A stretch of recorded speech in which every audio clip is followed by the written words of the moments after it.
Hey guys, welcome back to the channel. I have another interesting video. I don't think it's going to be with a good ending.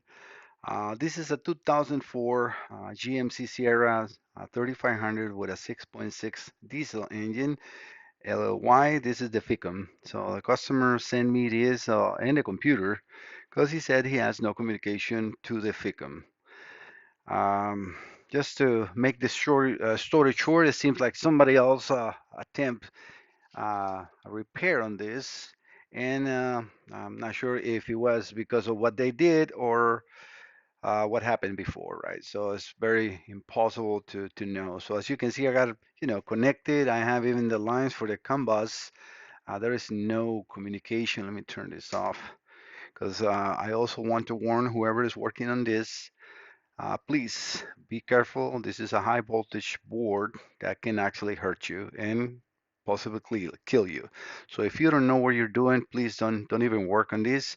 The person that worked on this shouldn't even touch this. Realistically, it was butchered. So I'm just going to show you how this looks now. So you'll be like, Mike, what are you talking about? Because that looks well, it is missing a little piece in the bottom, but that is, something I can repair. If you see now here, all look kind of like normal, right? Nice and clean and normal. Nothing looks bad. A little plastic piece in there is because I was getting the sticker off of the microprocessor to see if I have this one, and I don't. Let me just grab that. I'm looking for my non-conductive uh, tweezer, but I don't see it. So this is again just a piece of that sticker.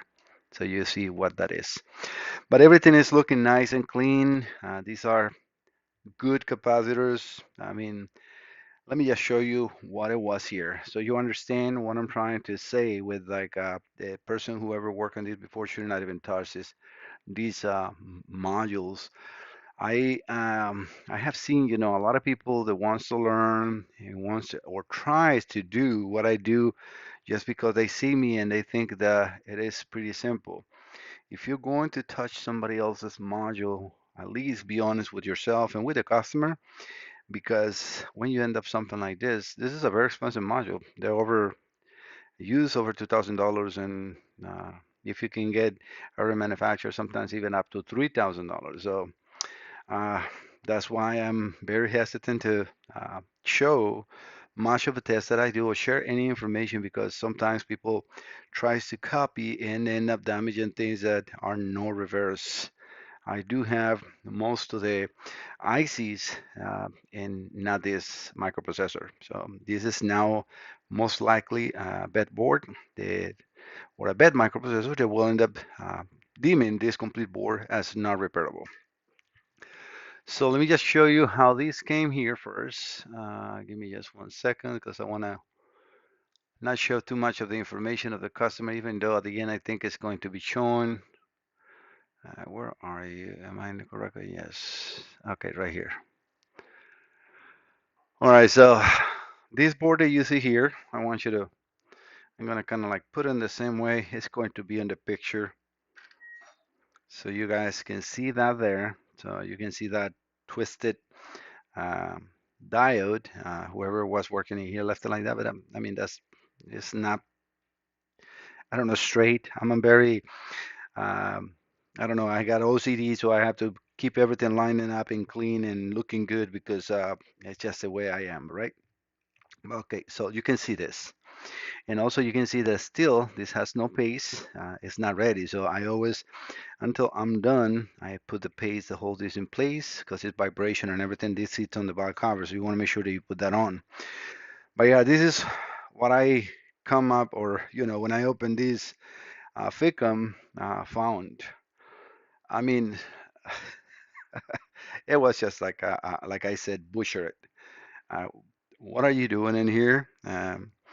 Yeah, so I mean, first look at the capacitors. Uh, do you even consider that to be the correct ones? Of course not. Secondly, and more importantly, whoever put a jumper in here was jumper power to ground. Uh, Hello. Just so you understand, whoever was working in here put a jumper in between this current sense resistor, which is on the power side, and I can prove that here. Let me just show you that because I have my multimeter ready to go here. Just power up because of timing. Let me put the light on, make sure I'm not in the wire. Just trying to show you. Let me power this up. So we should have 14 volts in here. I'm touching that, and we do. Right, so that is the current sense resistor. On the other side of the current sense resistor, we have 14 volts. Now, that is now. So he had, or whoever was working in here, had a jumper from this over to this capacitor. If we go here and we look in there, that's the ground side of the capacitor. In the other side, we have 14 volts. So no reason, no idea why, honestly, why would ever somebody try to do or did that. And obviously, lack of knowledge. I have no other idea or thinking what would you even do that.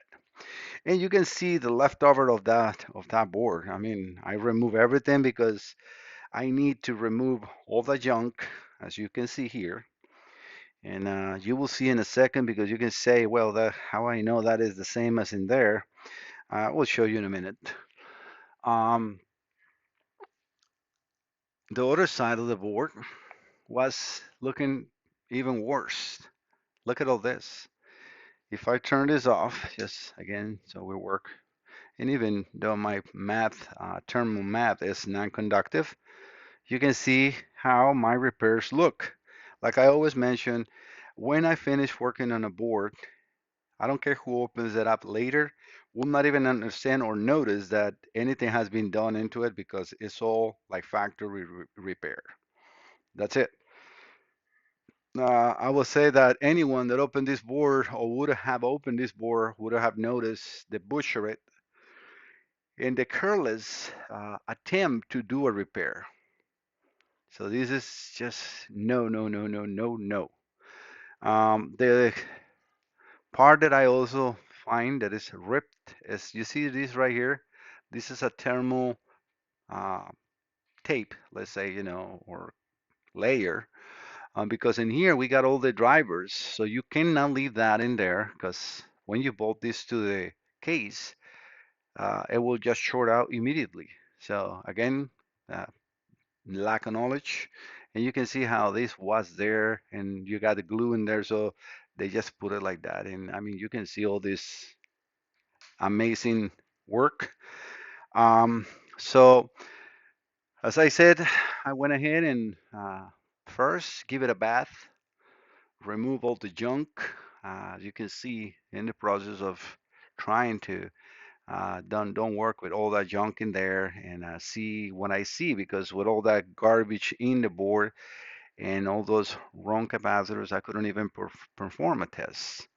So I cleaned the board first with alcohol and flux remover, and then on the ultrasound for almost an hour to get rid of all the junk because it was keep coming out and out, and then put them in a hot plate to make sure everything dries up. I always, after the ultrasound, submerge it in alcohol to leave or remove all the water residues, and then warm it up in the hot plate. And this is the result. So as you can see now, this is a very, very different board to work with. Yeah, it's still, it looks nice, but it's no good. So went ahead and I am probably showing a little bit of information in here that I don't want to show. This is Andy's from Florida. This is a shop, so I will try to cover a little bit of what they have in there.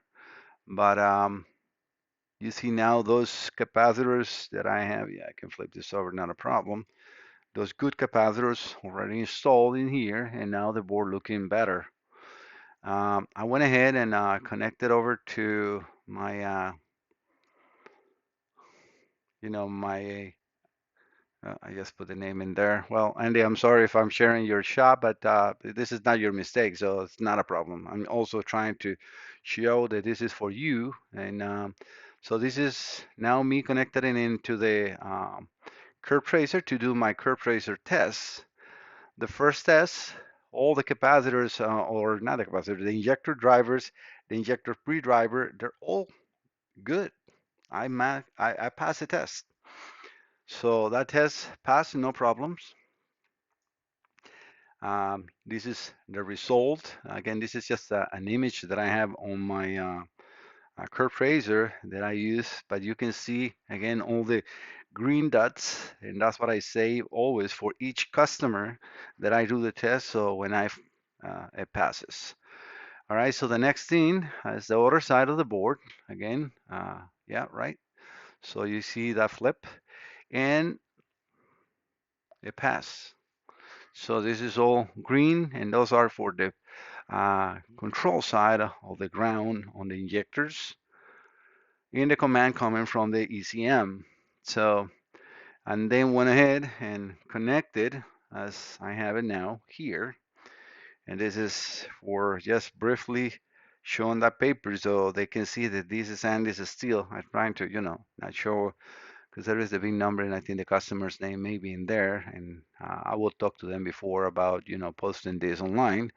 I don't think it's going to be a problem. But so the next test that I did is obviously try to establish communication to make sure it's good because, well, that is obviously at the end what we're trying to do, right? So I'm going to put just one line. And so this is on pins 90 and 91 on the FICM.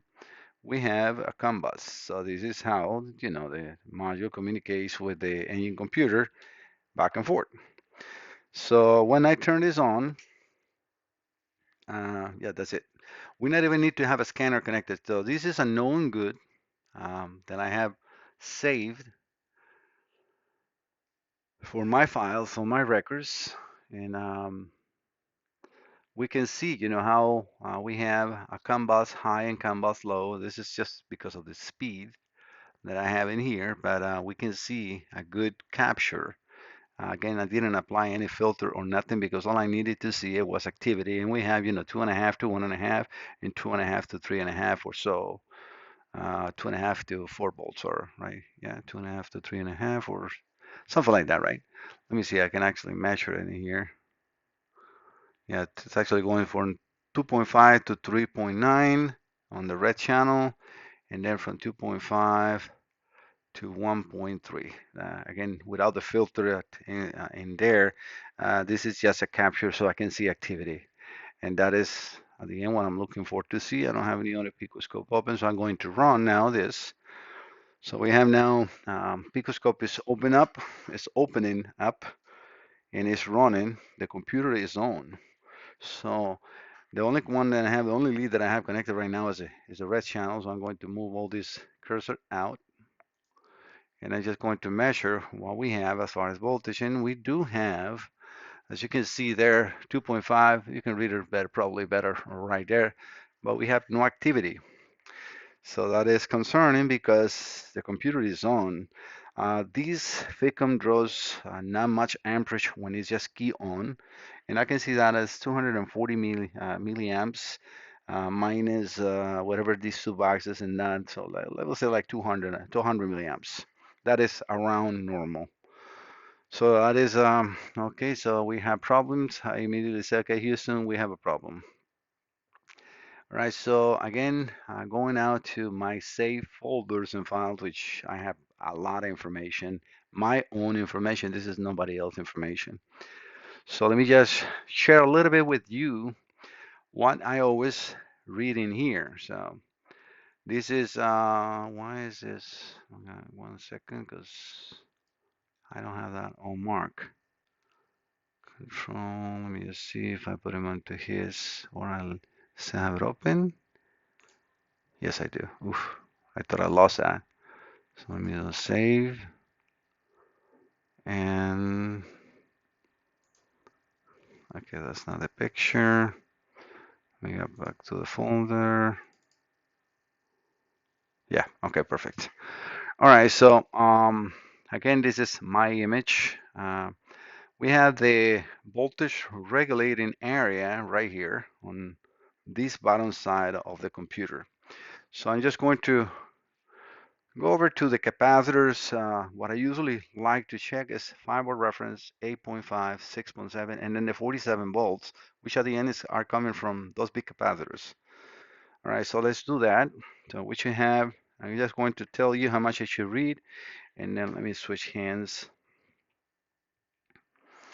And I will be reading the information from my picture. All right, here we should have 5 volts, and we do have 5 volts. And here we should have 8.5, and we do have 8.5. In the next one, we should have 6.7, and we got 6.7. So, okay, we got the main voltage rails are here. All right, the 47 again is produced by charging the capacitors, but we should have 47 volts in here. And that's what I'm saying, when you're working with this, if you don't know what you're doing and you don't have a good equipment, don't even touch it. Don't power it up because you will kill yourself. I'm warning, this is a disclaimer because I don't want nobody to get hurt to try to do what I'm doing. This is not me teaching you how to do things. I'm showing my customers what I'm doing. I know what I'm doing. All right, so we have all the voltages in here. Another very important voltage is a 2 volts in here. So this is going over to the microprocessor, and we should have 5 volts and 14 volts. Let me just see. Oh, we should have another voltage rail. I need to get the um, microscope so I can touch it safely. Make sure I'm in the correct one. Yeah, this should be 23.6 volts, and we have 23.6 volts. So the next one should be 5 volts, and we have the 5 volts, and this should be battery voltage. We got battery voltage. There is 3 more on this side, so we should have battery voltage here. Hopefully you guys can see that. Yes. The next one should be, I think, again, battery voltage. Yes. The next one should be battery voltage as well, and we do. And the next one should be a 5 volts, and we do have those. So it's still not looking good for him, right? Not looking good for the board. All right, so on these inductors in here, these are big coils. This is also for the system of the injectors, which you have 14 volts in here, and we got that, and we should have 14 volts in here. So due to the way the meter is hooked up now, I should read 14 volts is still here because there is no control going into the injectors, and I should have 14 volts in here. So all that is in there. I think I should have 5 volts in here. No, sorry, 3 volts. Yeah, it's the other way around. So we should have 3 volts in here, now 5 volts in here. Yes, I'm just giving it a memory. This should be all 47 volts in here on the other side. So 47 volts in here, 47 volts in here, 47 volts in here. And we should have around 2.5 volts in here. And we do have in the same thing through the diodes in here. So this is stepping down, part of the stepping down for the microprocessor. These are oscillators, and those are good too. The main diode, we know that this is good because this is the main power coming in. This should be battery voltage, and then this should be ground. So all that this is needing to work is there, and it's nothing happening. I'm carefully going around. Um, just so we see the capacitor that I cannot measure from the other side is this should be battery voltage, and it is. This all should be battery voltage, and we are battery voltage,